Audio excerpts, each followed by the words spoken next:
الشيطان الرجيم بسم الله الرحمن الرحيم ويبقى وجه ربك ذو الجلال والإكرام فبأي آلاء ربكما تكذبان يسأله من في السماوات والأرض كل يوم هو في شأن فبأي آلاء ربكما تكذبان سنفرغ لكم أيها الثقلان فبأي آلاء ربكما تكذبان۔ اللہ رب العزت اپنی نعمتوں کو گنا رہے ہیں۔ پہلے رکوع میں اللہ رب العزت نے اپنی تمام وہ نعمتیں گنائی کہ جو اللہ رب العزت نے اپنے بندوں کو عطا فرمائی اور بندے ان سے فائدہ اٹھا رہے ہیں، اور ان تمام نعمتوں کا خلاصہ یہ ہوا کہ اللہ رب العزت نے نعمتیں بندوں کو استعمال کرنے کے لیے دی کہ تم میری نعمتوں کو استعمال کرو، اور تمہارا مقصد، تمہارا کام کیا ہے؟ وما خلقت الجن والانس الا لیعبدون، کہ میں نے انسان اور جنات کو اپنی محض اپنی عبادت کے لیے پیدا کیا ہے، اور یہ ساری کی ساری نعمتیں انسان اور جنات کے لیے ہے۔ یہ ان سے فائدہ اٹھائے اور فائدہ اٹھا کر اپنی طبیعت کے اندر ایک بشاشت پیدا کریں، اپنی طبیعت کے اندر ایک خوشنودی حاصل کریں اور جوش اور ولولہ پیدا کریں، اپنی میری نعمتوں کو دیکھ کر عبرت حاصل کریں، اور اللہ رب العزت کی نشانیوں کو دیکھ کر، اللہ رب العزت کی قدرت کو دیکھ کر اس کی طاقت کو سمجھے کہ اس نے کس طرح یہ نعمتیں، سورج کی نعمت دی، چاند کی نعمت دی، ستاروں کی نعمت دی، درختوں کی نعمت دی، درختوں کی نعمت دی، سب کچھ اللہ رب العزت نے دیا۔ پھر آسمان کے اوپر آسمان دیا، اس کے اوپر کئی آسمان ہے، وہ اللہ رب العزت نے نعمتیں دی۔ پھر اللہ رب العزت فرماتے ہیں اس کے اوپر میں نے میزان رکھ دیا، ترازو رکھ دیا، اور لوگوں کو یہ پیغام دیا جس طرح میرا ترازو انصاف کے ساتھ ہوگا، تم دنیا کے اندر جو کام کاج کرتے ہو ان کاموں میں بھی انصاف سے کام لینا۔ جب یہ ساری نعمتیں بتلا کر ایک ایک نعمت میں ہمارے لیے سبق ہے، پھر فرمایا کہ تمہاری زمین دی تمہیں، اس زمین کے اوپر میوے بھی ہیں اور غلاف والے بھی ہیں، کچھ بغیر غلاف کے بھی ہوتے ہیں، اور کیا ہوا، اور بھسے والا خوشبو والا غلہ دیا۔ اور اللہ رب العزت پھر فرماتے ہیں کہ کون کون سی میری نعمتوں کو جھٹلاؤ گے؟ پھر فرمایا تمہیں میں نے پیدا کس کیا؟ ایک ٹھیکرے والی مٹی سے تمہیں پیدا کیا۔ انسان تیری حقیقت کیا ہے؟ ایک ٹھیکرے والی مٹی سے پیدا کیا۔ اور جنات تیری کیا حقیقت ہے؟ ایک جو آگ کی پھاپڑ اوپر اڑتی ہے، آگ کی جو لپڑ اوپر اڑتی ہے، اس سے تجھے پیدا کیا ہے۔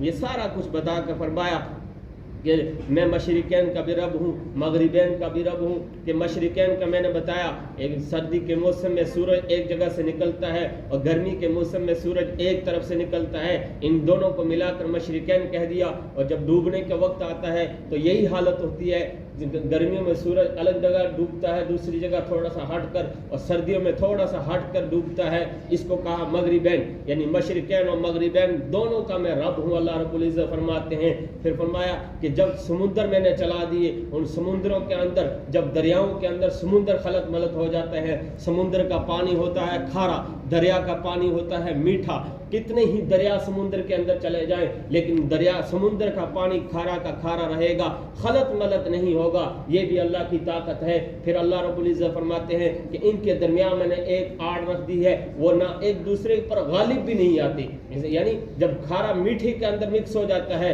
پھر وہ کھارا کھارا ہی رہتا ہے، میٹھا نہیں بنتا۔ جب میٹھے، کیونکہ جب سمندر کا پانی میٹھا ہو جائے گا تو وہ سڑ جائے گا، اس سے بدبو آنے لگ جائے گی۔ یہ اللہ رب العزت کی نعمت ہے کہ جس طرح میں نے تمہیں یہ نعمتیں دی، ان سے تم فائدہ حاصل کرو۔ پھر ان نعمتوں کے اندر کیا ہے؟ یہ سمندر کی نعمت دی، ان سمندروں کی نعمت کے اندر اللہ رب العزت فرماتے ہیں میں نے اس کے اندر ہیرے جواہرات رکھے ہیں، تم ان سے بھی فائدہ اٹھاتے ہو۔ فَبِأَيِّ آلَاءِ رَبِّكُمَا تُكَذِّبَانِ، کون کون سی میری نعمتوں کو جھٹلاؤ گے؟ ذرا کوئی ایک نعمت تو بتلاؤ انسانوں، کون کون سی نعمتوں کو جھٹلاؤ گے؟ وَلَهُ الْجَوَارُ الْمُنشَآتُ فِي الْبَحْرِ كَالْأَعْلَامِ، پھر فرماتے ہیں اللہ رب العزت کہ سمندروں کے اندر جب کشتیاں چلتی ہیں اور جب تھوڑ دور نظر آتی ہے، انسان سوچتا نہ جانے چھوٹی سی کشتی ہوگی، جب سمندر کے انسان قریب ہونے لگتی ہے تو گویا کہ ایسے لگتے ہیں کل اعلام، بڑی چوٹی کی طرح،